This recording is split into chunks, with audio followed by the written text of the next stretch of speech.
Talking shit with Beecher. That's how they Let's go. Costs money. All right, Jacob, what's up, dude? What's going on, bro? I've been ready to talk some shit for a while, Let's dude. go. We'll talk shit on here. Hell That's yeah. the name of the podcast. Hell yeah. So, what do you do for people who don't know? So for people who don't know, I currently own a gym in Victoria, Texas called Nightmare Striking Academy. Okay. As well, I just started a fight promotion called Rise Fighting Championship. Rise Fighting. Okay. Yeah, cool. yes, sir. Yes, sir. And I got some guys doing some kickboxing on it. Yeah. What all are you doing on this promotion? So on the promotion right now, we only have kickboxing and MMA, but we do plan in the future to add some submission grappling, add some Muay Thai, as soon as we can work out all the details with the commission. That's a hard part. Yeah, that's very hard. We're also looking to add kids MMA as well. We've come up Kids with MMA? Kids MMA. Like full rules? No. There will be no head contact, no leg locks. Depending on their age, there's going to be like submissions, not age, experience level. There will be some submissions allowed at certain experience levels, and so on and so forth. We came up with Like a huge. what submissions would be allowed and what submissions would be not allowed? So for kids that are just starting out, right? Maybe they've got a year of training, a year to a year and a half of training. We only allow them to do kickboxing and wrestling. Now, So when they get to the ground, then what? then they just wrestle from there. It's just wrestling on the ground with ground and pound, but no head shots. So it's just body shots. Well, just wrestling from there. Like, is there submissions at all? No submissions at Oh, all. no submissions? For a year and a half under, there's no submissions. So that's it's weird. just ground control from there. And body punches. And body punches, yes.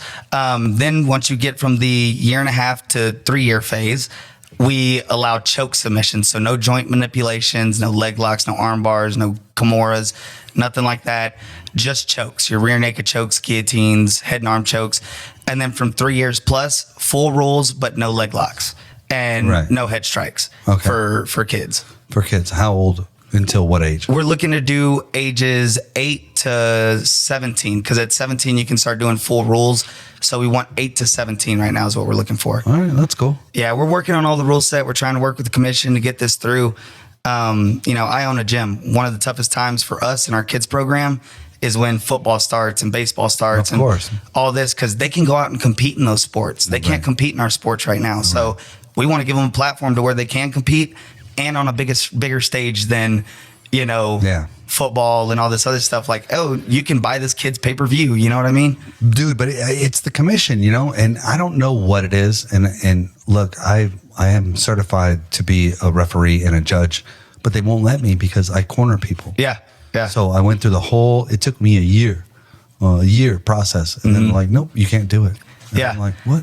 Dude, it's crazy. Like they were telling me something about my guys fighting on my cards, which I probably wouldn't do anyways. Like, I don't want people to think any other way, that we're trying to, like a biased opinion. Yeah, like a biased opinion. So I probably wouldn't do it any other way. But they legit told me, they were like, you cannot have any of your guys fighting on this card. And I was on your same card, the Rise. Yeah, the Rise events. You can't have your own guys on there. That's bullshit. Why? Yeah. They just said biased opinion that I could be trying to set it up. But the judges aren't going to be biased. Yeah, like, I agree. You're the owner of the promotion. It's not like this judge is. I'm not. I think it might be the matchmaking with it is like me trying to matchmake my guys against other people, but I wouldn't do that, dude, bro. Everywhere does that, but let me tell you, you don't want to do that to your guys because you want them to have tough fights. If they could win, they could lose. Yeah, because that's what's going to make them better. If you just run over people, you're not getting any better. I agree, bro. You fucking know me. When we do stuff here, I'm like, we'll fight multiple times. You call me and you're like, hey man, this girl's got 4 years of experience. I'm like, I don't give a fuck. Like, let's go. Like, how are we gonna get better? Yeah. Exactly. So it's been a headache. The promotional side of things has been fucking tough. Oh, get used to it. Because it's always gonna be. Bro, I'm trying. I'm like, holy shit, dude. The commission's been decent. They're tough to work with on certain things, but they've been pretty good. Our rep is Gus, and he does a great job. Gus is cool, dude. Dude, but let me tell you what the biggest fucking headache is. Fucking coaches and fighters. I know. Holy shit. What I've noticed is a lot of coaches are like, well, let me look at the guy and then I'll tell you, bro, if we'll fight him or not. Look, dude, you don't have a choice. Yeah. This is the choice I'm going to give you. If you want to fight this guy or not. They're pretty even, right? Mm-hmm. You want to fight this guy or not? Well, no, we would rather fight this guy. Well, then sorry, I'll find somebody else. Yeah. Bye. 100%. That's the way it is. And then they get mad at you and they blast you on Facebook and whatever. I don't give a fuck. Like, dude, doesn't matter. You're fighting. Like, for me as a coach, right? Because I've been through all the positions. I've been a fighter. I've been a coach. Now I'm a promoter. I've been through all the positions. For me as a fighter and as a coach, if I wasn't prepared to fight anybody on any given day, then I'm not a fighter. Then I don't need to be sending that person as a coach. Like, you know what I mean? Like if a promoter called me, you're just hand picking your guys. Exactly. Which you can't do, dude. You exactly. I mean, I could see if the guy has 100 fights and you have 10, then I don't know about that. Yeah. But you try to match people as evenly as possible. If you don't think your guy can beat him, then don't take the fight. Yeah. Bye. When it comes to MMA and promoters call me about, some of my people fighting, I'm like, okay, I know what our striking looks like. I'll put our striking up with anybody. I don't care. If they call me and they're like, oh, we've got this Brazilian Jiu-Jitsu black belt. I'm like, no. Yeah. Like, they're going to take my guy down, submit him in 10 seconds, and then nobody gets better. You know what I mean? But if they're like a blue belt, purple belt, I'll probably be like, yeah, we'll play that game. You know what I mean? Right. Whatever. But, So what are these?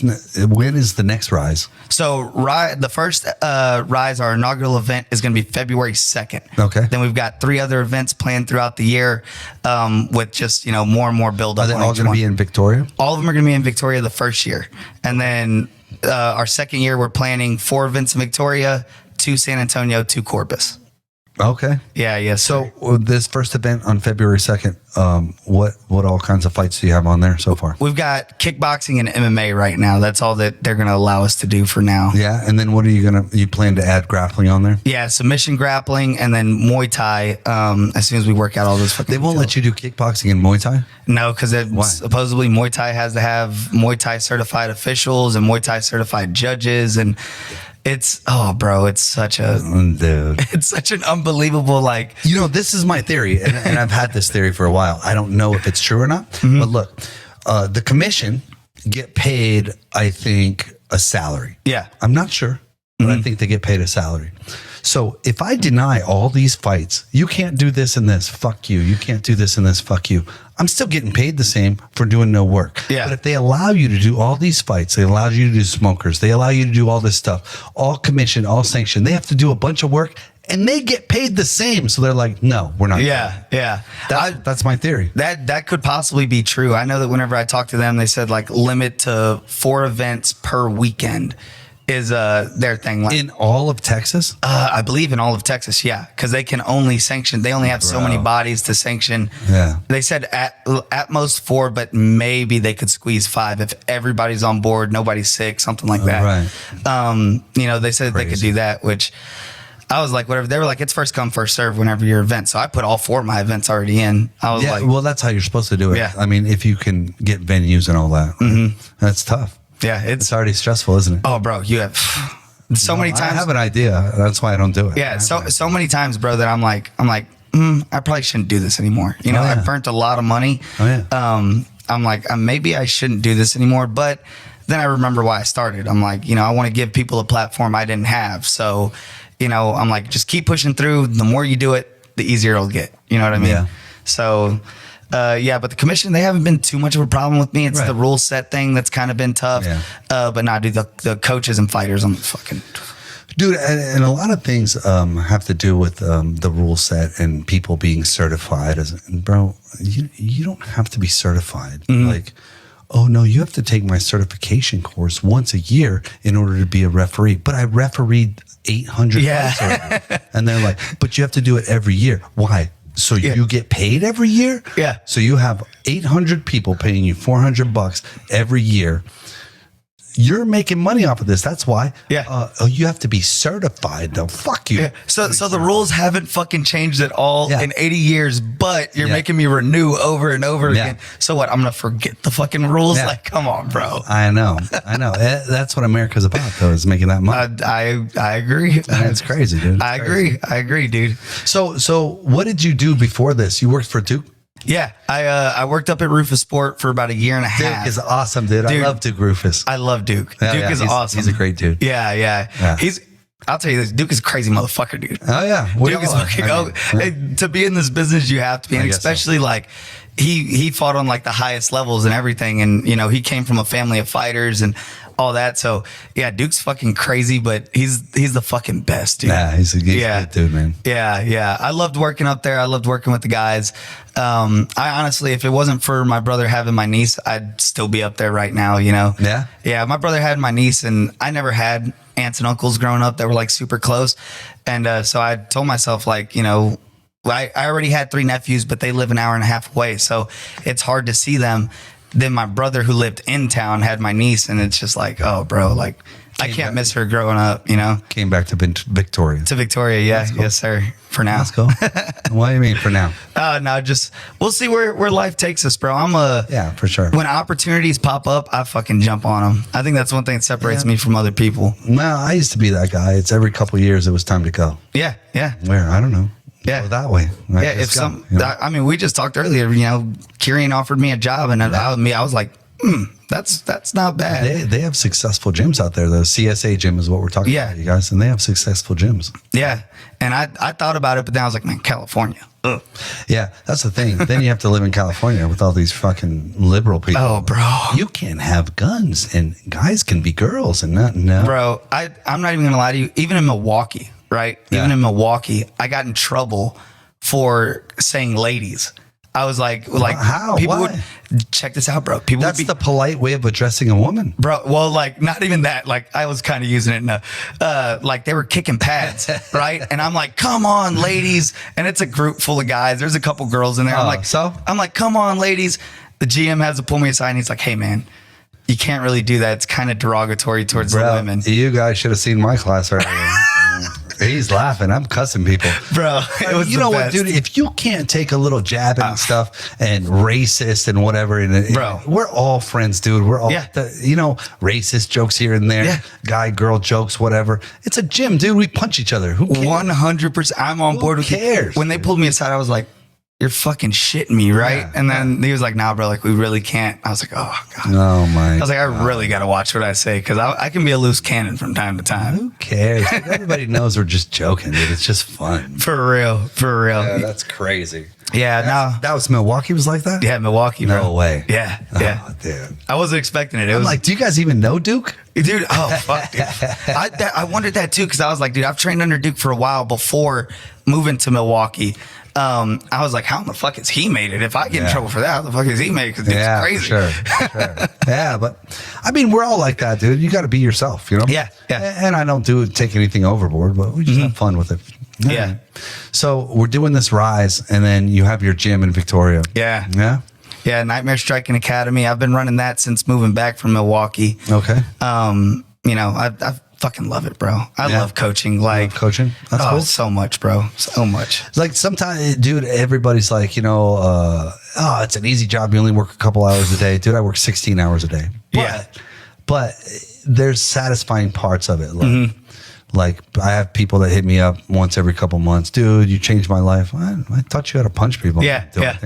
But it did. It helped this guy with more confidence. He has a wife now. He's married. Before, he had girls that were screwing him over, ripping him off. And all that was because of you teaching me how to punch. That's weird. Yeah. But bro, it's cool. Crazy. Like, people don't understand. Like, I get it all the time, too. I got this young kid that he's always like, you have the coolest job. You only teach class like 3-4 hours a day. And I'm like, yeah, but the rest of the time I'm doing all this other stuff for the gym, and then like dealing with over 100 personalities every single day. Yeah, it's tough. So tough, bro. I know. I was trying to explain it. I was like, one person says it's too cold. One person says it's too hot. One person says this person's going a little hard. One person says this person's not going hard enough. It's like, there's never an even middle. Dude, have you seen the phone at the front of my gym? Yes, dude. I fucking love it. I'm gonna get one. Ambulance on. Yes. Yeah. Go use the phone, dude. I'm getting one, bro. I fucking get one. I love So it. I have a student that she used to train with me in Vegas, and she opened a gym in Washington. Washington. And she had one of those in her gym, and I'm laughing. I'm taking photos of this. This is the best thing ever. And she brought me one, dude. Oh, dude, she brought it to me. Best. I was like, that's so dope. That is sick, bro. Yeah. So what else do you think about this business in Texas? Because in different states it's different. In our state. Yeah, I've heard from other people, like, Texas is one of the most strict like It is. commission bases out there. I mean, but I came from Vegas. Vegas is a fight state. Yeah, yeah. So it was a lot easier to. I mean, we had smokers. It was full 100%. Like you go, we have the judges. They sent the commission out. You know, you have to have an ambulance and all that. Yeah. And you do all this stuff, and then you give them $100 and you just have fights. God, you know? dude, I fucking wish. I wish. Yeah. Like. Yeah. I don't understand it. I've played other sports, right? I played football my entire life. Football is so much more dangerous than fighting. People do not understand that. Like the amount of concussions and as fucked up but as see, I got the in thing football. is, and I've said the same thing, is it's accepted. So, hey, my kid's going to play football. Nobody goes, oh, no. They just go, okay, cool. Yeah, yeah. Dude, every weekend somebody breaks their leg. Yeah. Fucking Torn ACL, fucking all kinds of stuff that fuck them up for life, dude. But whenever they say you're going to get punched in the face, oh my God, no way. Dude, we get hurt way less doing this. Yes. Because we're not blasting each other. You know? And unless you fight, right? Yeah. But yeah, it's crazy. It's a crazy thing. It drives me insane, dude, because like I love this sport so much and I want it to grow. Yeah. But to see other sports growing the way that they are and our sport just staying the same. Yeah, we're growing, but not at a fast enough rate. You know what I mean? Well, I mean, the government in America and them putting limitations on us, like, you know, the commission, and it's their job and they say it's to keep us safe, but it's about money, dude. Yeah. Like if we had a ton of money, if I had $200,000 and I could just blow it on getting a promotion, doing all that, it'd be easy, dude. Yeah. It'd be super easy. I just pay them. I got this date. Let's go. It's about money, dude. Yeah. No matter what they say, that's not about money. Yes, it is. Yeah. I mean, that's the world we live in. Everything is fucking about money now. Like, America. you know what I mean? Like that's true. Yeah. It's tough, bro. Yeah, I know. And It's a tough ring business. sports. What people don't understand, it's ring sports. So if it's in a ring or in a cage, it falls under the boxing commission. Yeah. So if it's on mats, that's why they're doing these point Muay Thai things. Yeah. If it's on mats, then it's not in a ring, so it's not a ring sport. Right? Yeah. But there's not supposed to be knockouts. But let's think about it like this: in Taekwondo, there's knockouts. And they're not commissioned. In karate, there's knockouts. Yeah. They're not commissioned. Why did they do it to us? Dude, I 100% agree. I think about that all the time. I was actually talking with somebody recently who puts on like these like mat sports. It's kickboxing in a mat, not in a ring, right? Right. It's the same exact thing. I was like, dude, like, how do you get around it? How do you do it? And they just told me, they're like, it's mat sports and we put no contact, no knockouts on the thing. And I'm like, dude, I've been to multiple of these events and these motherfuckers are throwing. Oh, yeah. You know what I'm saying? Like, There's some knockouts. yeah. Oh yeah. There's definitely like they'll start off the day by being like, hey, let's tone it down. By the time you get 3 fucking fights in, nobody gives a fuck. They're like, go. Turn it up, let's go. Yeah. People paid good money to be here. I mean, it's Muay Thai. There's no light Muay Thai. It doesn't make sense. It's like you're throwing a kick to hurt somebody. The reason I'm throwing this is to hurt you. 100%. I'm not throwing it to tap you. Yeah. You know? Yeah. And I also have another outlook on that. Look, Taekwondo, when it first got here to the United States, was good.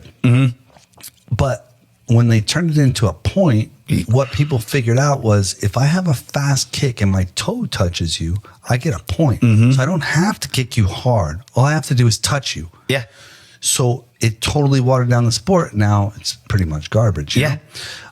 And I don't want Muay Thai to turn to that. I 100% agree with you. I was telling you about a Japanese dude that I sparred with not that long ago. He's a karate guy. But he was trained at a boxing gym though, right? Well, he trained boxing a little bit after his karate.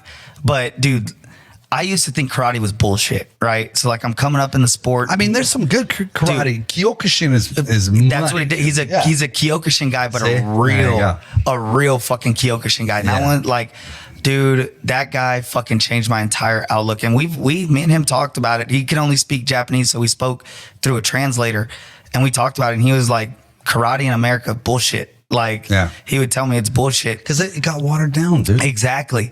But like fucking dude, that guy was easily top 1, top 2 craziest athletes I've ever fucking trained with. Like he fucking so fast, so quick twitch, and like he was in and out. Pop, pop. Like man, dude, fucking insane. But I hear what you're saying. Like I hate to say it.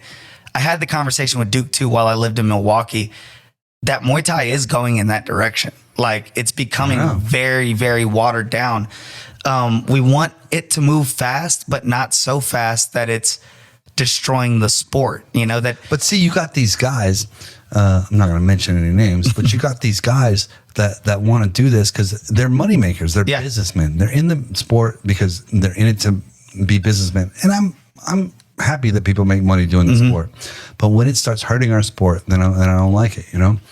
And everybody's like, you just don't want to change with the times. No, I just don't want it to be watered down, powder puffing motherfuckers. I want it to be a fight, like a real fight. 100%. Man, like, and you see it in the gyms too, bro. Like, everywhere you go now, there's a fucking Muay Thai gym on every fucking corner. And it's like... There's karate guys that think, oh, I can make money if I say it's Muay Thai. And then they say their gym is Muay Thai. Yeah, it's fucking... There's some here in Houston. Yeah, dude, we have it where we're at. Like, it's fucking... It blows my fucking mind because, like, the authenticity of, like... And people say this all the time, like, oh, Jacob's just a kickboxer. Like, no, dude, I fucking train Muay Thai too. I don't think my Muay Thai is as good as my kickboxing, so I say that I teach kickboxing. I don't even say I teach kickboxing. I say I teach striking. Right. Because overall, my boxing is better than my kickboxing. My kickboxing is better than my Muay Thai. I don't say I teach Muay Thai because I don't feel like I'm good enough at it. And I feel like it'd be disrespectful to the sport. The thing is, dude, is you don't have to be... Like, my guys can whoop my ass. Like, I can beat up all my guys. Yeah. Then you're a shitty coach. Yeah, you can't coach somebody to beat you? Yeah. I can't coach somebody to beat myself? Bullshit, right? Yeah. So, my guys can beat me up, but it doesn't mean that I can't teach, you know? Dude, when I trained Kevin Ross, he can beat me up. Yeah. But I could sharpen up the things that he had in his arsenal, you know what I mean? So being a good coach and being a good fighter is two different things. Yeah, yeah. Well, like I'd never felt like when people look, I could have called my gym Nightmare Muay Thai, but I didn't because I'm like, my kickboxing is a little better. I'm Nightmare Striking Academy. So I teach you striking. I teach you all aspects. I'll teach the clinch. I'll teach punches. I'll teach kicks. Like I'll teach tactics. I teach everything. Like I don't just teach one specific thing. But we got people out there that are just like, oh, Muay Thai. I teach Muay Thai, and it's like, dude, you did fucking Aikido for 6 years. Get the fuck out of here, bro. Yeah.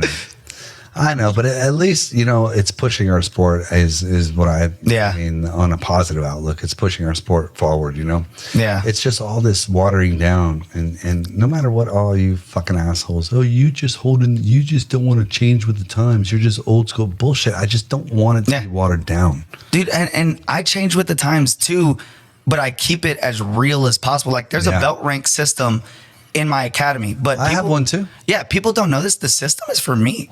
It's not for my students. Like, yeah, it's to motivate them to keep getting better.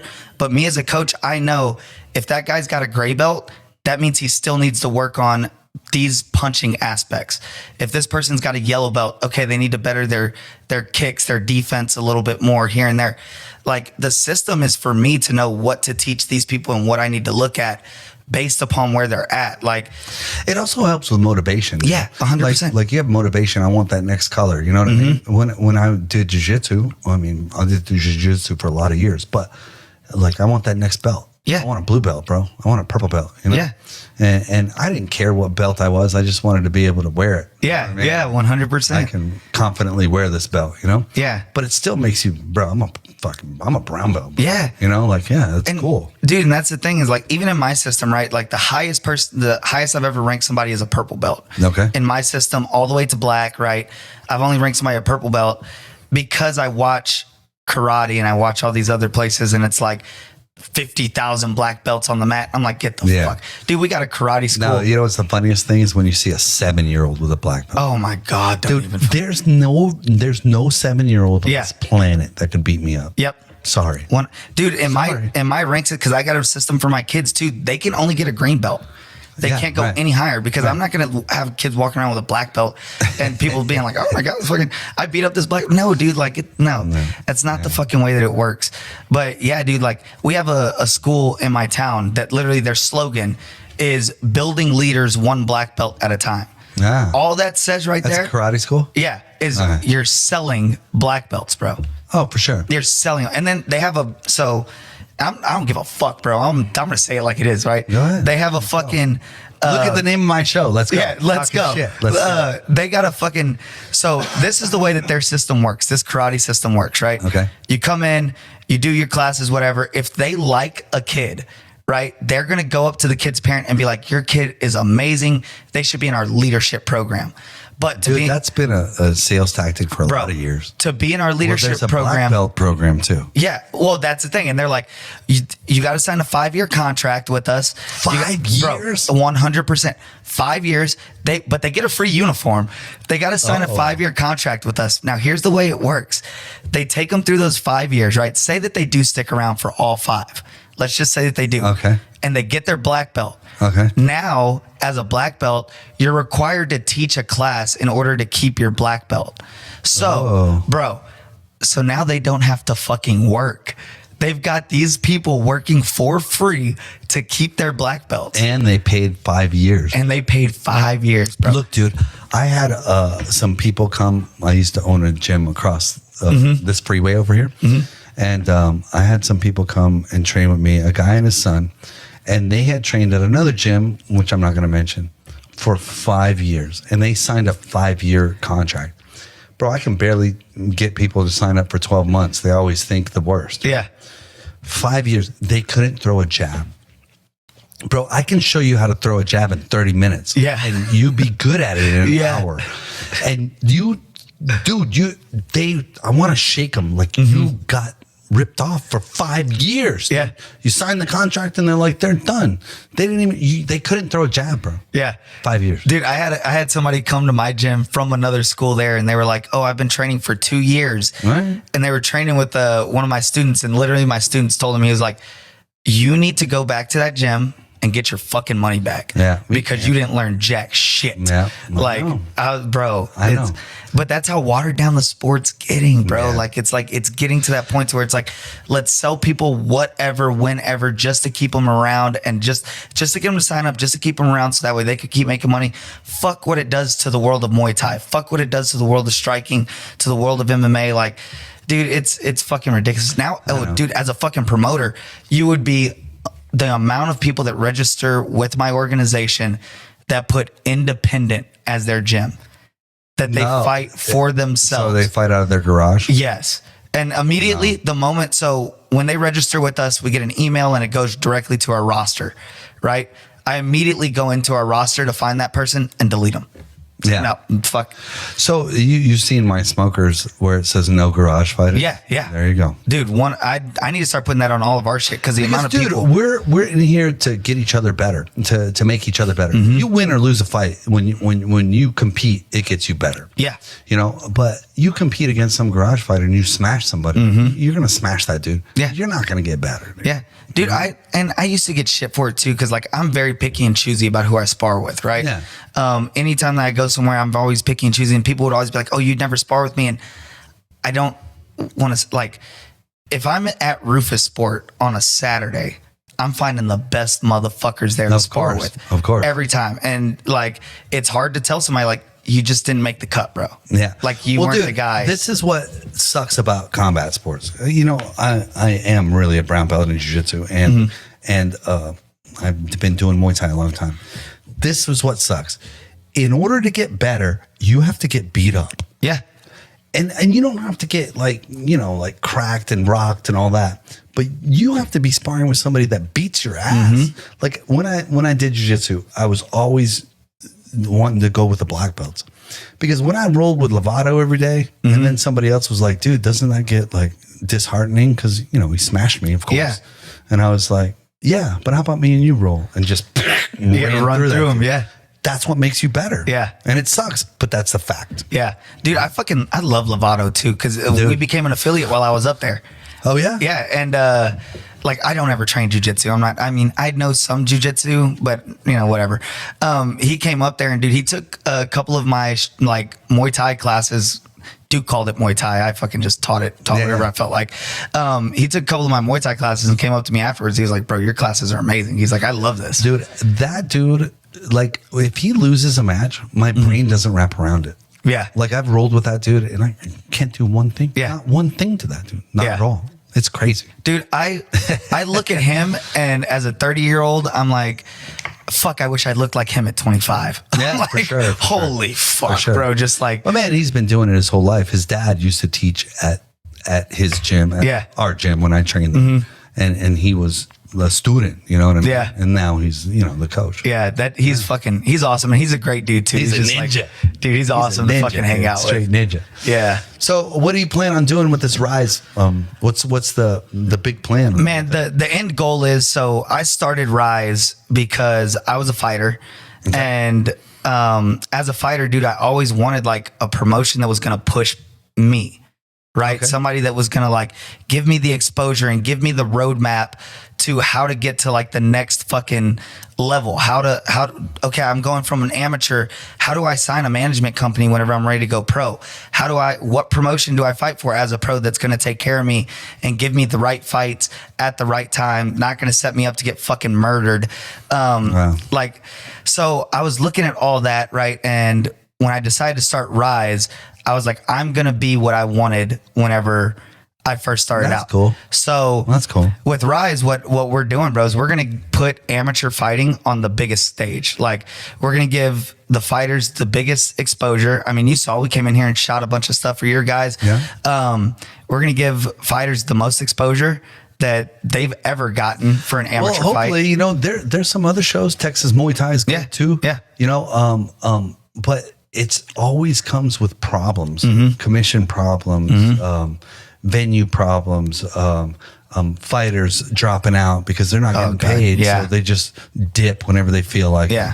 Like all these problems is what hinders our sport. Yeah. What do you plan on? How do you plan on mitigating that? So with that youth MMA that we talked about before is one thing, right? So like we want to start them young. We want to start them, get them into competing young. So that way it'll help build the sport the right way.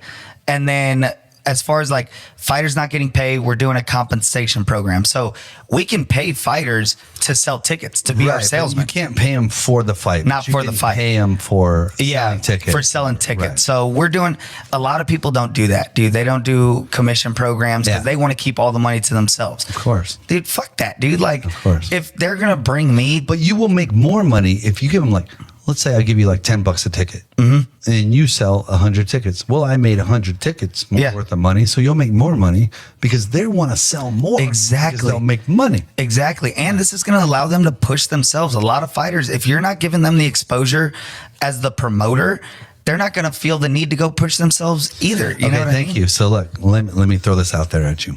So all these promoters, and this started, it started a while back, but all these promoters are like, if you don't sell tickets, you're not on my show. It's not my job as a fucking fighter to sell tickets. Behind my name, it says fighter. Behind your name, it says promoter. Yeah. You promote the fucking fights. Now, all these promoters are going to get butthurt for hearing that. But they're going to say, well, you have to sell tickets. You have to be popular. You have to make me popular. Yeah, exactly. You're the promoter. Exactly. Dude, so what do you think about that? Dude, I 100% agree. Yeah. I wasn't fucking nobody, bro. I was a nobody. Leading into my first fight, I was an absolute nobody, but I had the right promoter at the right time. And this dude made me he made me what I call 5 Mile famous. What's 5 Mile famous? Bro, within a 5 mile radius of my city, everybody knows me. All right. I will go run on the street. People will honk at me. Nightmare. Da, da, da, da, nice. Whatever. And so I took that blueprint. I was like, fuck that. I'm going to make everybody 5 Mile famous. Yeah. Everybody that fights on our show, we're going to fucking make them 5 Mile famous. The more famous you make those kids, then the more people are going to come watch your show. 100%. So it helps you. Yes. These promoters are so worried about saving money, like saving. I'm like, fuck it. Like, we got to spend money to make way more money in the end. You know what I mean? In order for this thing to grow, let's make these guys superstars. But then also on top of that, what we're doing differently, bro, is I don't know if you saw yesterday we announced I'm really good friends with Anthony Pettis since I worked up at Rufus Sport. Cool. He owns a management company and an He's MMA a cool guy. promotion. I met him and his mom one time, Dude. when I had guys fighting in the UFC. Yeah, You know, the Nice fucking guy. best. Me and his brother are like super close friends. We text all the time, like Nice. just bullshit and whatever. But he owns a management company and he owns a professional MMA association. Okay. Right. So anybody who wins the title with our organization, wins our amateur title, will get a contract with their management company, Ooh. as well as their pro debut on his Anthony Pettis Fighting Championship. Okay, so what you're saying is, if somebody comes and they win a bunch of amateur fights, it's MMA though, right? Yeah, MMA. So they win MMA fights and then they win the championship and then they want to go pro. Mm-hmm. You're going to be able to sign them with Anthony Pettis Right and away. his organization to where they get fights immediately. Right away. Oh, that's cool. 100%, bro. That's what cool as shit. Bro, that's what I'm saying. Like, I'm laying out I want to lay out the roadmap because here's the thing. His management company has a 93% win percentage. They get their guys the right fights at the right time. You want to know when you should lose? You should lose as an MMA fighter, especially with the way that MMA is now. You need to lose as an amateur. Right. Get that done and out of the way. That's the reason you do amateur fights is 100%. to see how to cut weight, Yes. how to fight, like what your style is, what I need to work Yes. on. And then when I'm like, okay, I'm pretty confident, then step it up. When you go pro, that's when you need to take the right fights, right? This person is stylistically better. This one. They have a 93% win percentage with the Showtime Group, which is the management company that will sign them. So we're sending you to a management company that's going to take care of you, right? And then on top of that, they've sent numerous guys to Bellator, PFL, UFC, one championship. Nice. So they have the roadmap to get you to the big stage. Right. So literally with our organization, we're starting you as an amateur. It's like a stepping stone. 100%. And that's what I wanted to do with Rise whenever I started this up. Like, you know, I'm pulling every string and calling every friend I have and every connection I've made. And I'm saying, hey guys, can we do this? Hey, can we do that? Hey, can we do this? Like, I'm trying to make things happen for amateur MMA, not only amateur MMA. I'm working on some stuff for the kickboxing side of things too. And once we add in Muay Thai, I'm going to try and work on things for the Muay Thai side of things too. Yeah. Like, dude, I want Rise FC to be the amateur the amateur version of the UFC in the future. Right. And I want everybody to come and fight for Rise to say like they're going to get me to where I want to go. You know what I mean? That's good. That's good outlook. Yeah, and that's what all we're trying to do, bro. Is like it's going to be tough in the first couple of years. We know that heading in, but if we can make it through that hump, like the sky is the limit for what we're doing, bro. It really is. All right. Yeah. All right.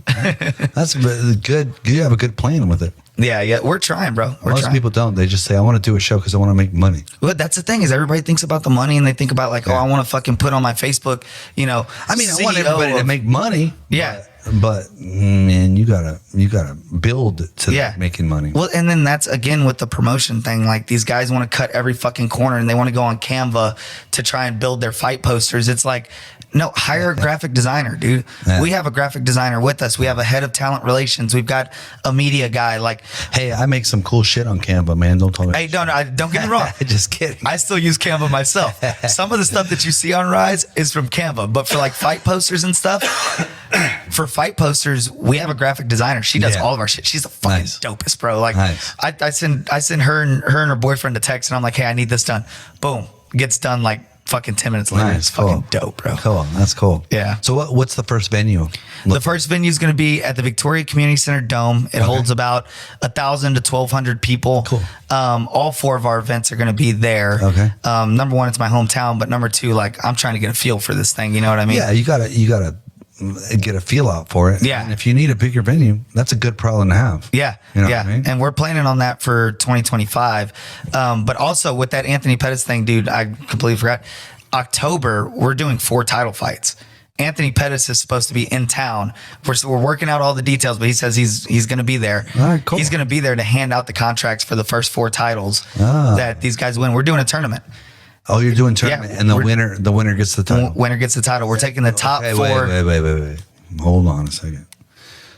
tournaments are illegal in Texas. Tournaments, one night tournaments are illegal in Texas. Right, but if you have a tournament, so let's say these fights are this day, the winner and the winner are fighting 2 months later on this one, that's not illegal, right?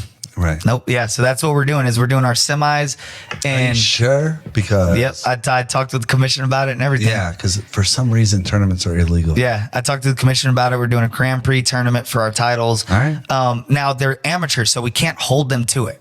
So there's no contracts or anything. This is the thing. You know, if they want that contract, they will. Yeah. They will finish the tournament. if they want to do this for a living, they will finish this fucking tournament. You know what I mean? So yeah, the semis are going to be in April and July. So how many man tournament is it? 4-man tournament. 4-man. And so they got to win 1-2 fights. 2 fights. That's it. Yeah. right. So 4-man tournament. The top 4 flyweights, bantamweights, featherweights, and lightweights. We're doing Okay, which is what weights? 125, 135, 145, and 155. Little fellas. Yeah, because unfortunately in Texas, there's no good, decent sized guys here in Texas, bro. There's some big boys, but yeah, not very many. Yeah. So, you know, the winner of that tournament is going to get those contracts. If they don't want to go pro, they don't have to. Right. You know? I mean, it depends on how many amateur fights they have. If they're ready to go pro, Yeah. they want to go pro, whatever. Yeah, we started a ranking system too. Like, I don't understand why fucking promoters don't do that. You know, like, I mean, a ranking system in your own organization, Yeah. with your own fighters, Yeah. why not? why? I don't fucking get it. These guys are they're lazy, bro. And then they're worried about the backlash. Fuck the backlash, dude. Like, they're like, oh, well, this guy's going to get mad because he's not ranked number 1. Let me tell you something. Then if you want to be ranked number 1, let's beat that number one guy, motherfucker. bro. Yeah, like, dude, I think the same way. I'm That's like, right. what in the fuck are you guys doing? I had a promoter. I was trying to tell him beforehand. I was like, dude, do a ranking system. He's like, nah, because then these guys are going to get mad. Fuck them if they Call get a mad. fucking ambulance. Yes, You fuck want to 'em, be bro. number 1, then go beat that dude. 100%. And You beat that dude, I'll move you up in the ranking. dude, we announced our rankings, and I was very pleasantly surprised at how many people messaged and was like, I want to fight the number 1 guy. Yeah. They're like, I'm the best in Texas. Dude, give me the fucking you number 1 are guy. a target now. Yes. Yeah, exactly. That's the way that it is, and that's you what we're want to trying be to build. number 1, you're now a target. Yeah, that's what we're trying to fucking build, bro. Yeah, it's cool, dude. People are so worried about offending people in this day and age. I'm offended. Get the fuck Well, you out know of what here. happens when you're offended? Nothing happens. Fucking go away. Yeah, Go dude. that way. Shut up. My students ask me all the time because my Instagram's pretty big now. I reach like 70-something thousand people, whatever. Mhm. I get people all the time in there that are Wait, what is your Instagram? like, at the Nightmare KB.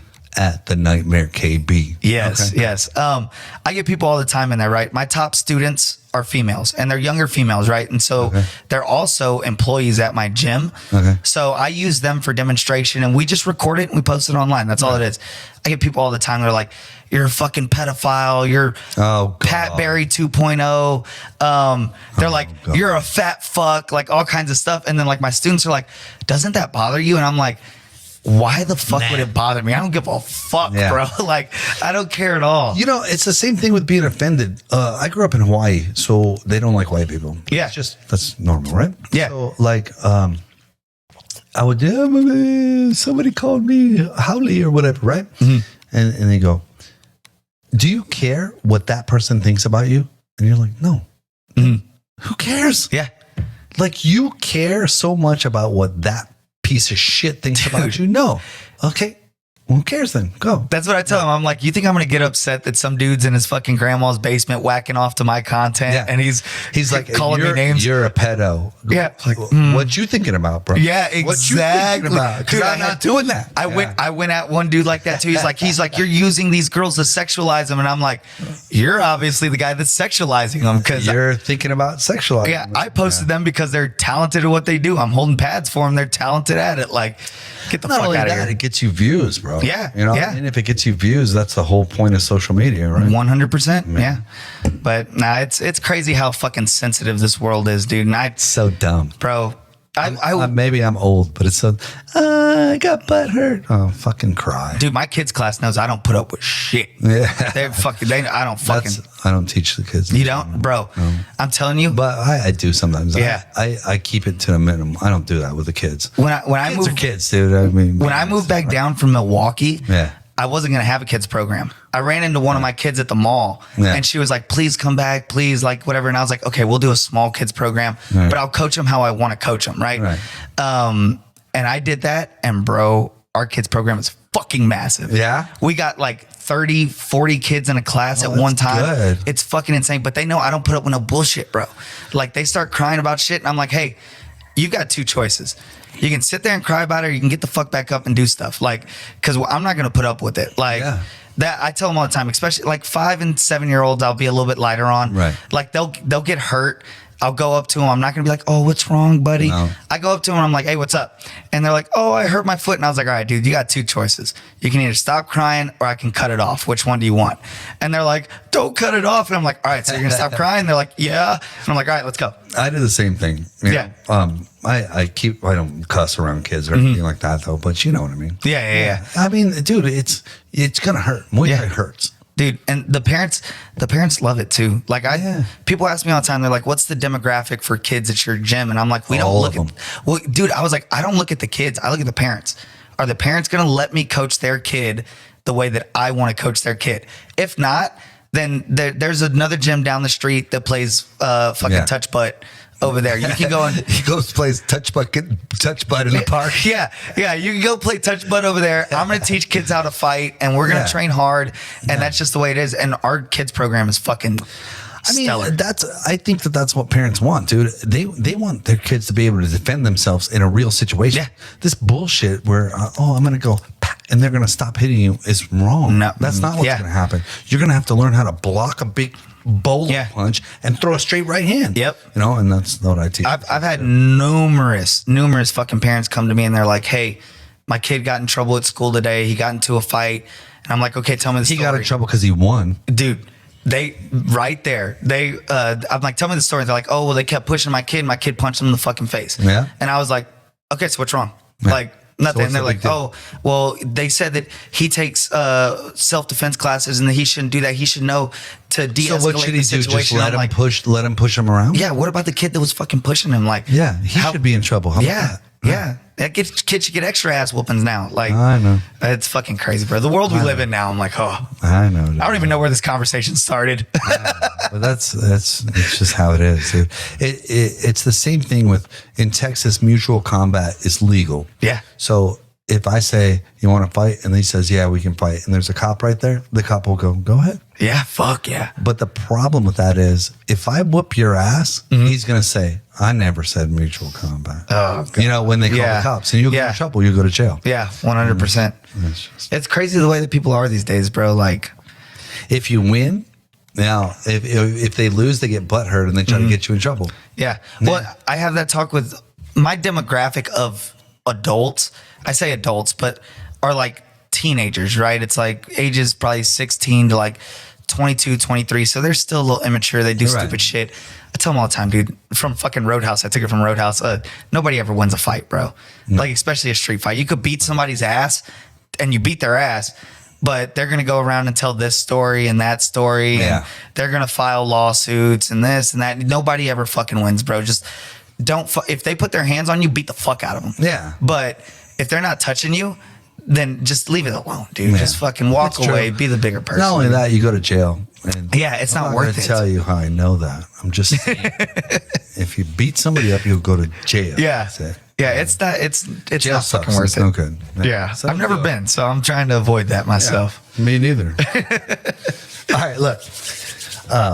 What's your favorite move in all the moves you do? What's your favorite move? My favorite move by far is the lead hook or the left hook to the liver. And I got a couple different ways that I like to set it up. Okay, show me. Yeah. All right, cool. All right, here we go. Jacob's favorite move. Let's see. So my favorite move is the lead hook to the liver. Now, the big thing that I do differently on this one is the way that I set it up. I've got two big ways that I like to set this one up, right? So the first thing I like to do is I like to paw with the jab, right? To start getting worried about this jab. From here, very Nicky Holtzkin-esque, I like to touch with this jab, fire the rear uppercut to pick his body weight up here, and then rip that hook to the body.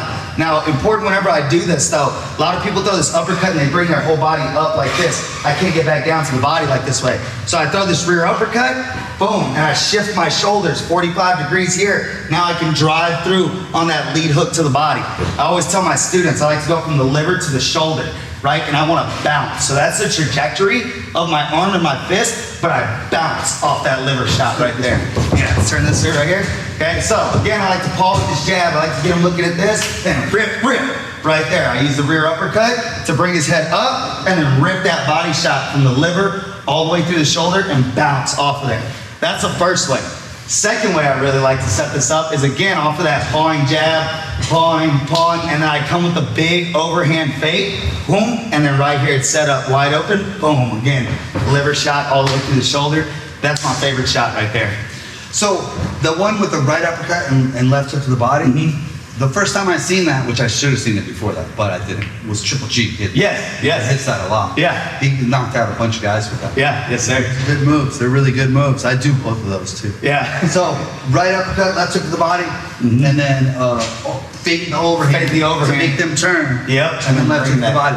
That's it. Now you finish with low to the body, or what do you finish with? I finished with a low kick off of that. Low kick, both of them?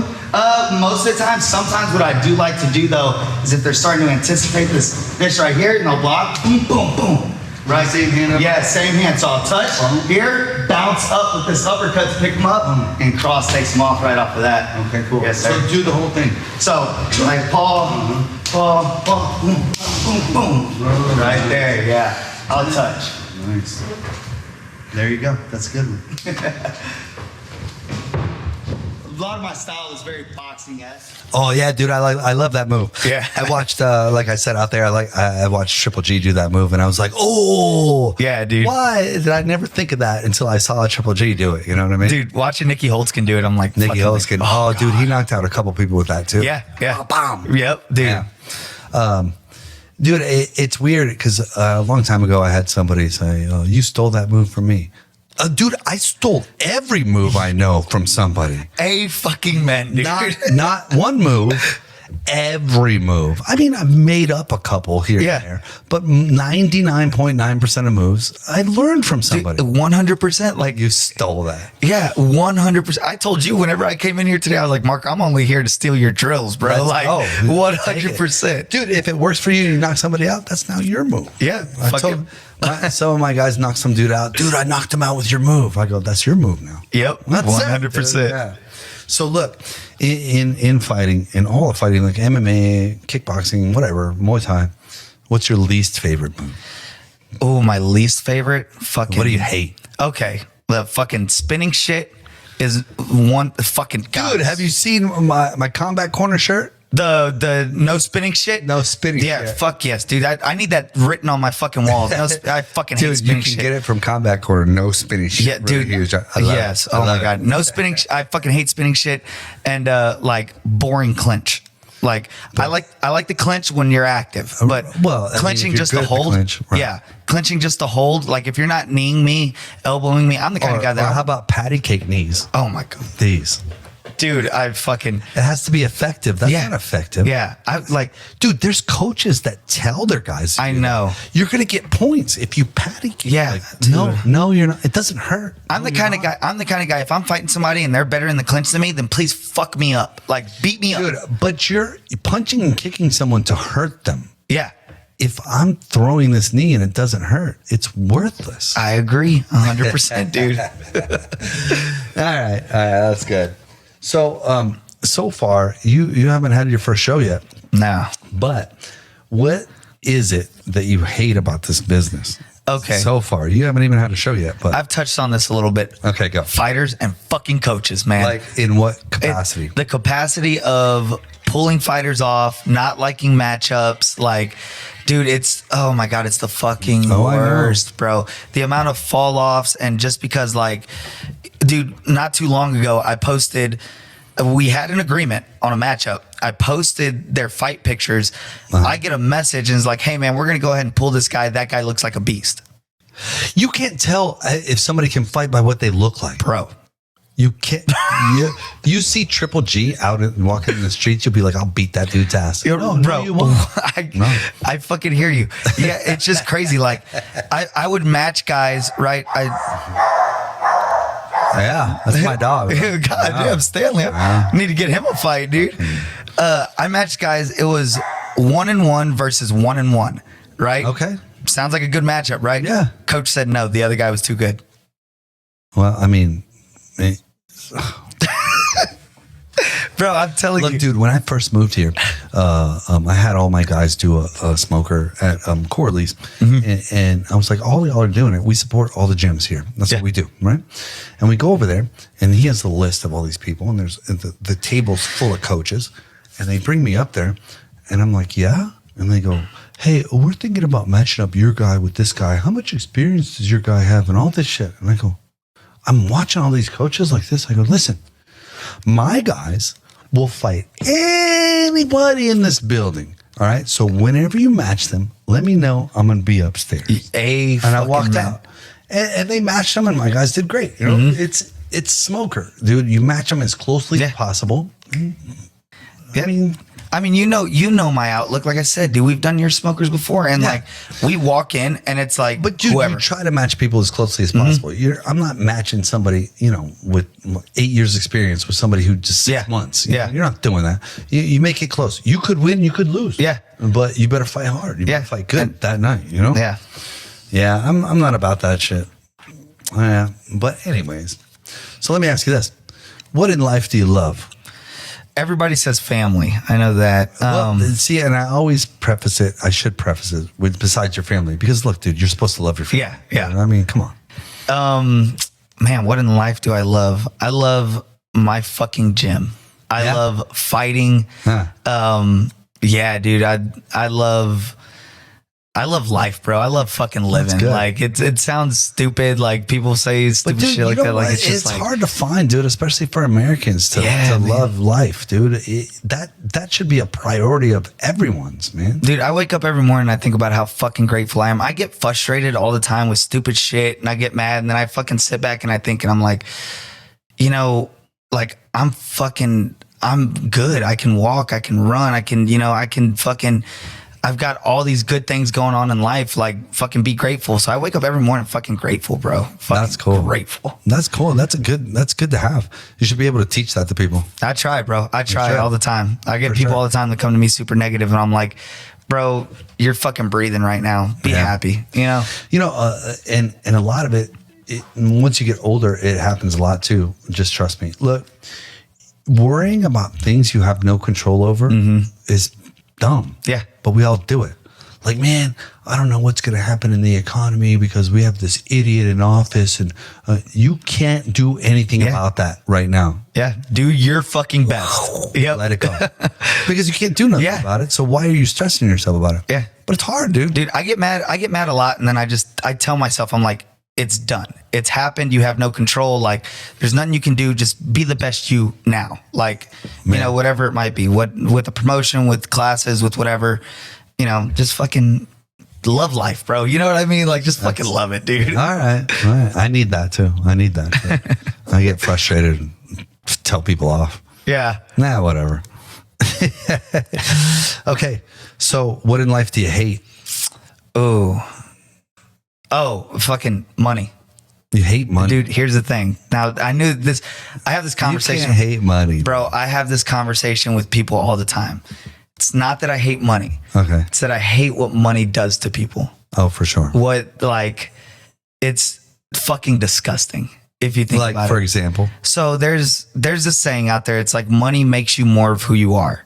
Okay. Right? And when I look at the world and I see people who came into money, I can maybe count on one hand the amount of people that have become better people because they've made more money. Yeah. You know, it's a fake currency that. But how? How have they become worse people?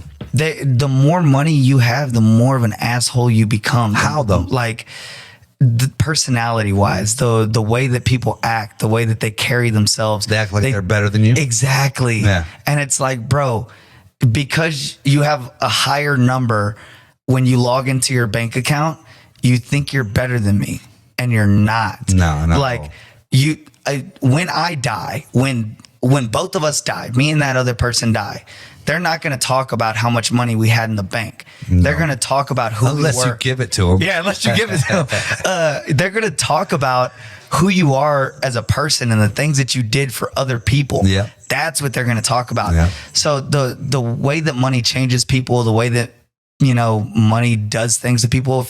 If we went outside and we found two people out there and we threw $100 bill on the ground in between them, you know, they would fight over it. they would throw fucking hands over it. Some You know what I mean? people, yeah. I don't like what money does to people, bro. It's a fake currency that, Oh, you know, it is. that we print out and then we tell people like your value is based on how much of this you have, when I think it's completely fucked up. It's wrong, dude. Like, Yeah. you know, I want to be valued on who I am as a fucking person. You know what I mean? Like the way that I treat people, you know, the way that people look at me and, you know, making people's lives better. That's how I want to be valued, not by the fucking amount of money I got in my bank account. Like I will never be a rich man, and I know a lot of rich men. I'll never be one of them, and I'm okay with that. That's cool. Yeah. Man, that's cool. That's good, It Alex. seems weird. It seems like fucking. So what if you had a plan to be a rich man, and you came into a whole bunch of money? How would it change you? If I made a whole bunch of money? Yeah. Oh, dude, I would still live as if I'm broke, because all that money would go. You think so? No, bro. Here's the thing. No, because here's the thing too. I'm not gonna lie. I would blow all that fucking money. I would have the nicest. But maybe that's why we don't have money. Bro, I would have the nicest fucking gym out there. My girlfriend can tell you. I wish she was here right now. She fucking hates it. Anytime that we get a lot of money, I'm like, I think the gym needs this, and she's like, it doesn't need this, and I'm like, I'm pretty sure it does. pretty sure we need and that, like, yeah. dude, I could ride a bike everywhere that I go, but my gym is gonna look like I've fucking, you know, like my gym looks as if we Yeah. make a lot of money. Yeah. When in reality, it's like I just take all the money we have and throw it in that motherfucker. Yeah, you know? mine too. I made a pretty nice gym too. So, you know, but what I try to do is, I always have a saying is, in America, well, everywhere, is you either know how to do it or you have to pay somebody to do it. Yeah, yeah. So if you want to paint something on the wall, you either know how to do it or you better pay somebody to do it. Yeah, yeah. So I try to do most of it myself. Yeah, I try. I try too, but Saves you some money. I tried to paint my gym last time. Fucking paint machine exploded everywhere, and I was like, "We're fucking paying somebody." It's time to pay somebody. Yeah, I do that too. I do that with cars, dude. I used to fix my old cars, and then I used to take it to this mechanic, and he would just laugh. He's like, "What'd you fuck up this time?" I'm like, "Shut up, fix it." Okay, so what's your favorite saying? Like, what if you're in the gym and I ask somebody in the gym, what does he say all the time? What's your favorite saying? Ooh, so it used to be super easy, right? Like I'd be like, "All right, guys, we're gonna do this," and it'd be super difficult, and I'd be like, "Super easy." It used to be that, but I think now it's more. I say, "You don't need it," right? Or you have another one, right? So somebody will Like come up what? to me and they'll be like, "Oh man, my hand hurts." I'm like, "You don't need it. Yeah. You got another one." You know what I mean? One on the other side. Yeah, you got punched. Somebody got punched in the eye, and they'll be like, "Oh, dude, my eye, like it's hurting." And I'm like, "Oh, good thing you got another one, man." Like, you know, the other one works better than that one too, Yeah, so you're that's good to nice. go. Yeah, dude, I say shit like that all the time. Like somebody's getting low kicked like a motherfucker, they're limping. I'm like, "Hey, you got another one." Yeah. You know, like fuck You don't it. need that leg. Yeah, you don't need that You shit. need that leg. Yeah. Oh, that's good. That's good. Yeah. So wait, let's narrow it down. So somebody would say, "Man, fucking Jacob always says this." What is it? Oh, it's definitely you got another one. Or You don't need. You got. yeah, you don't need it. You got another one. That's 100%. All right. That's good. Okay, so if you didn't do the profession that you did now, let's say you never taught Muay Thai or kickboxing, and you never fucking, you just trained or whatever, what would you do? Fuck, dude, I don't know. I obsess over this. Like, this is my entire life. Yeah, that's not an answer. So- you got to figure it out. What would you do? I would probably, and I've tried it before too, I'd probably coach football. Oh yeah, Yeah, I would coach You'd still football. be a coach then. Yeah, I would still be coaching. I think that's always been like what my life is supposed to be about, is Right. like guiding people. That sounds stupid as fuck, but like I would probably coach football. I love football. I grew up on football. I just sucked at it. Yeah. My brother was always, oh my God, dude. I was Richard's little brother my entire life. You know what I mean? Because he was the football player. He was the fucking super athlete, but I was the really? cerebral one, Okay. like I always, like I could break down what every single position did on every single play and how it was supposed to go. I just didn't have the fucking talent to pull it off. Right. So I probably would have coached football. Yeah. I did that for a little while, but then they told me that I had to teach classes at a high school. They told me I had to teach classes. I have one in here that's a soccer coach, and that's what he does too. Dude, I could coach all day. It's the teaching classes and teaching these fucking, God, dude, these kids nowadays are fucking stupid. Dude, it was after. Don't get me started. Bro, Don't get me started. it was after I had started after I'd already fought a couple times, actually, I'm teaching at the school. I have to walk a kid down to ISS. And this kid's like, if we were on the outside, you don't know what I would do to you. And in my head, I'm like, kid, you don't know what I would do to you. Like, we could find out. Yeah, Come for to the gym real. and give it a shot. 100%. But nah, I'd coach football. You got a waiver? Well, we'll sign a waiver right now. For real. Fucking kids. All right. It's coach football. Wow. I didn't expect that. Okay. Yeah. So what profession would you never do? There's shit. no way I could ever do this. Fucking politics. Couldn't make it in Bro. politics. So, the thing about politics, bro, don't get me in this rabbit hole. But anyways, politicians aren't supposed to be going into office to make millions of dollars. I agree. That's not the reason, but that's the reason people get into politics now. Yeah. This Pelosi lady's got $200 million, got a $25 million house. She makes $135,000 a year. Yeah. How? Dude, the richest people in the fucking world. Richest people in the world that don't do shit. Bro, it's crazy. Yeah, I hear So you. there's also, they were trying to pass a law to where politicians cannot invest in the stock market if they have control over the law that passes that product. See what I'm saying? Yeah, yeah. So I have control. I can pass the Pfizer drug or whatever. And I'm going to put $8 million into this fund. And then, of course, I'm going to pass that it's legal and it's safe for everybody so I can make money. But they didn't. Of course, they didn't pass. Yeah, of course they didn't. Yeah. No, it didn't pass. Of course. Oh, God. Yeah, it's crazy. Yeah, politicians nowadays kind of ruin the world, man. Yeah, I couldn't fucking make it, dude. You're supposed to become a politician because you want to help people. Yeah. I want to help Texas or whatever. I like our governor here. Yeah. Oh, dude, he's the shit, dude. Man, dude. Yeah, dude. That boy just comes rolling up in there, bro. Just fucking. The feds are trying to stop him because he's making a law saying you can't be illegal and walk across the border. Yeah. In Texas, you can't. And they're like, no, we're going to stop that. Why? It's every country in the world. It's not legal for you to cross right into their border. Yeah. Yeah. But ours, you can let them. Yeah. And our governor's like, no. And they're trying to stop him. Dude, fucking, I love Abbott, bro. Just fucking gangster. We need to get him some spokes for that fucking wheelchair or something, dude. Get him some fucking spinners. He even passed it's in our legislation now that if there's another lockdown, Texas isn't doing it. Yeah. Fuck yeah, dude. It's passed. Yeah. Fuck yeah. I'm down. I'm all for it, dude. I'm down, 100%. Now you fucking, the rest of you people don't come down here to fucking Texas and ruin it. Bro, don't come. I mean, This is our house. You want to come to Texas? It's Texas. Yeah. There's a reason you left the place you're at. Yeah, you're adopted. That's what it is. Like you're not changing us. We're fucking changing you. Exactly. I get it. All right. Okay, so one more thing, deep one, all right? At the end of your life, you're going to die. It's all over. How would you like for people to remember you? The guy that walked in the room and made it better instantly. Damn, those are big shoes to fill, dude. I know. I walk into the room and bring down the property value right off the bat. Nah, man. I want to walk in and I want people to know that, like, you know, like, oh fuck, Jacob's gonna be there. Fuck yeah, dude. Like, I love that guy. Like, he, you know, that's cool. Always positive vibes, always positive energy. Try and make the room better, bro. Like, there's enough negativity in this fucking world, dude. We don't need that shit. Well, I think I have that, but I also have there's the other 50% of the people that are like, oh, that Beecher guy's coming. Fuck that guy. Yeah. Oh, dude, I get that too. Like, I like that too. Yeah. If I don't like somebody and you see me treating somebody like shit, there's a reason. Yeah. Dude. Oh, it's not just off the bat. There's a reason. Bro, I tell people all the time, if I don't like somebody, they're really a piece of shit. Because I try to like everybody. Yeah. I try my best. But yeah, if I don't like somebody, they're really a fucking piece of shit. Absolutely. That's it.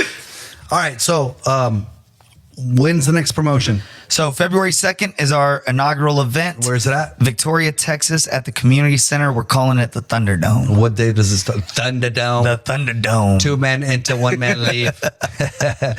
What time does it start? The doors open at 6 o'clock. First fight should hopefully be off and running by 7. Uh-huh. That's what I'm saying. That's why I'm saying it. I've been to plenty of fights before. So, Okay, and then what's the website? the website is www.risefightingchampionship.com. Okay, and what's Nightmare website? Oh, we don't have one. No. What's Rise Instagram? Rise Instagram is at Rise Fighting Championship. My personal Instagram is at the Nightmare KB. Okay. And then my gym's Instagram is at Nightmare Striking Academy. Okay, and then what's Twitter? You got the Twitter? I don't have any Twitter, bro. You don't have the Twitter? Bro, I don't know how to Dude, fucking use Twitter. Elon Musk rules, bro. I know. I completely agree with you, but Come what the on. fuck do I put? Like, I'm taking a shit? Like, you know, No, you put the same stuff as like Instagram, but Instagram is pictures. But you just put at the gym right now, about to punch some faces or whatever. Okay, You know what I mean? that, yeah. Hey, you guys should be coming to Rise on February 2nd. Hey, the show's about to start. Yeah. You guys should be here by now or whatever. I'm going to get my twatter game up. It's just talking shit. Yeah. That's what it is. I could do that. Shit. I could do that. Yeah, that's what about. I like that he's about non-censorship. You know. Yeah. All these people are saying you're fascist. Do you know what fascism means? It means you're censoring someone, Dude. So you're telling me I can't call you something? That's fascism, Yeah. dude. What the fuck? Did you see his latest interview where they were like, how many people did you let go? And he was like, 80% of the people. They're like, that's a lot. And he was like, well, when you're not censoring an entire platform, it's not that pretty hard. easy. Yeah. Did you see that one where he told him to fuck off? No. He said no. He said go fuck yourself. No, really? He said I forgot what company, but they were like, if he doesn't do this, we're gonna take our advertising off of Twitter. And he goes, you're trying to threaten me with money? The wrong guy. You can go fuck yourself. Yeah. And then they were like, and he goes, oh, did I not say it clearly enough? And he said it again. You can go fuck yourself. I was like, I like this dude. America. That's right.